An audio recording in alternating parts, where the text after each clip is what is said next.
मोदी के एनडीए के सामने यह बड़ी चुनौती है। विरोधियों ने एनडीए के खिलाफ मोर्चा खोल दिया है। मोदी के एनडीए को विपक्ष का पीडीए शिकस्त देगा। बिहार के पटना में विपक्षी दलों ने यह पीडीए तैयार किया। पीडीए मतलब क्या है? मतलब है पैट्रियोटिक डेमोक्रेटिक अलायंस। एनडीए को काउंटर करने के लिए बनाया गया है पीडीए। इसका हिंदी अनुवाद होगा यानी देशभक्त लोकतांत्रिक गठबंधन। एनडीए का मतलब नेशनल डेमोक्रेटिक अलायंस यानी राष्ट्रीय लोकतांत्रिक गठबंधन। फिलहाल नाम का औपचारिक ऐलान पीडीए का नहीं हुआ है और शिमला की बैठक में इस पर आखिरी मुहर लगाई जाएगी, जो अगले महीने के दूसरे हफ्ते में होने जा रही है। दरअसल यह नाम वामपंथी दलों ने सुझाया है। नाम है पैट्रियोटिक। शब्द रखने पर जोर है इसमें, क्योंकि इससे देशभक्ति का संदेश जाता है और मोदी को काउंटर करना है, बीजेपी को काउंटर करना है तो उसमें देशभक्ति जोड़नी पड़ेगी, राष्ट्रवाद जोड़ना पड़ेगा। यह मोदी की राष्ट्रवादी इमेज को काउंटर करने के लिए बनाया गया। दरअसल यह नाम कभी अखिलेश यादव ने दिया था और अखिलेश यादव ने इसका नाम रखा था पी से पिछड़ा, डी से दलित और ए से अल्पसंख्यक। और लेकिन इस नैरेटिव पर सहमति नहीं बनी। यह कहा गया इससे जातिवाद के संकेत मिलते हैं, जो विपक्ष मोदी के खिलाफ इस्तेमाल करना चाहता है, क्योंकि मोदी ने जातिवाद की जड़ में प्रहार किया है। और खबर है कि नीतीश कुमार संयोजक बन सकते हैं। उनके नाम पर आखिरी मुहर शिमला बैठक में लगेगी। हालांकि पवार और लालू पर ज्यादा लोग सहमत हैं, लेकिन दोनों के स्वास्थ्य इसमें आड़े आ रहे हैं इस वक्त। यह है पीडीए। लेकिन अब आपके दिमाग में एक सवाल होगा कि पीडीए तो बन गया, यूपीए भी तो चल रहा था पहले से, आखिर यूपीए क्यों नहीं बना? एनडीए के सामने यूपीए लड़ता रहा है और एक बार फिर से यूपीए हो सकता था, लेकिन आखिर विरोधियों ने यूपीए क्यों नहीं बनाया? इसके पीछे भी बड़ा खेल है। क्यों बड़ा खेल है, यह मैं आपको बताने चाह रहा हूं। देखिए, यह है यूपीए वर्सेस पीडीए। इनमें भी आपस में लड़ाई है। यह मैं क्यों कह रहा हूं? बैठक में यूपीए नाम पर चर्चा हुई, क्योंकि यूपीए गठबंधन का पुराना नाम है। देश के कोने कोने में लोग यूपीए को जानते भी हैं। देश की जनता यूपीए का मतलब भी समझती है।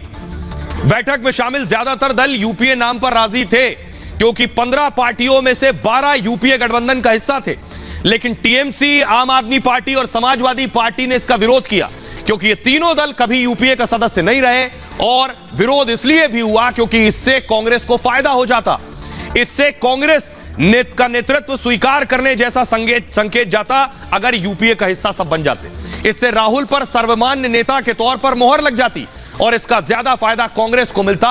यह है बड़ी वजह कि पीडीए नाम पर फैसला हुआ है, यूपीए किनारे। अब एक सवाल आपके जहन में होगा।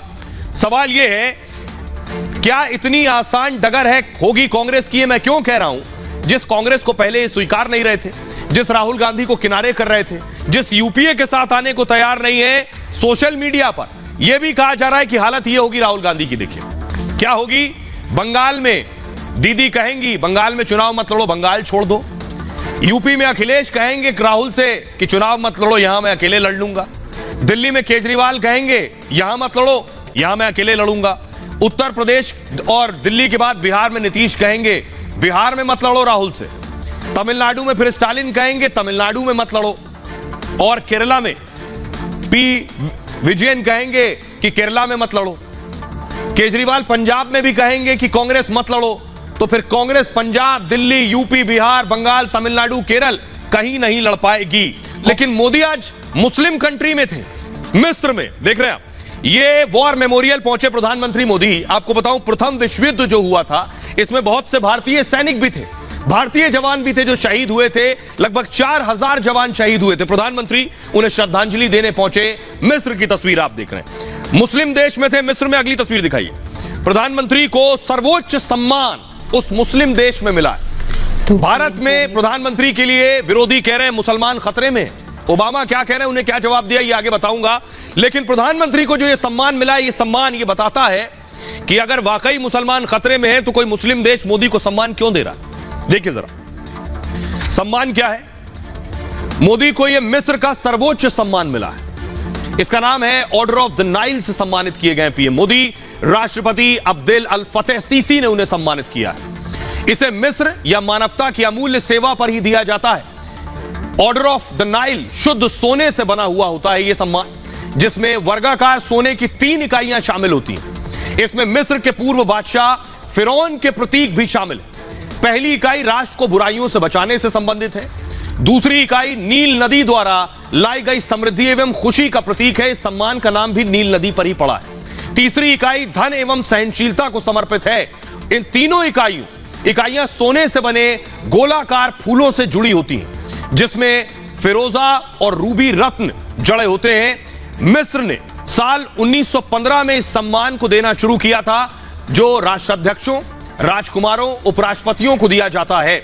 यह प्रधानमंत्री को दिया गया 13वां सर्वोच्च राजकीय सम्मान है।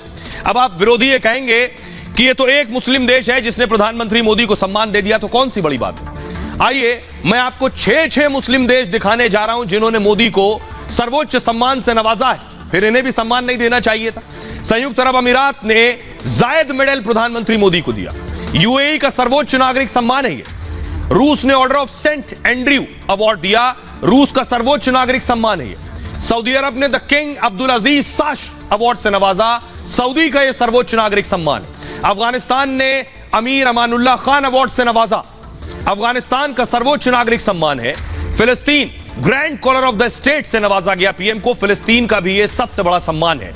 मालदीव रूल ऑफ निशान इजुद्दीन से नवाजा गया, यह मालदीव का सबसे बड़ा ऑनर है।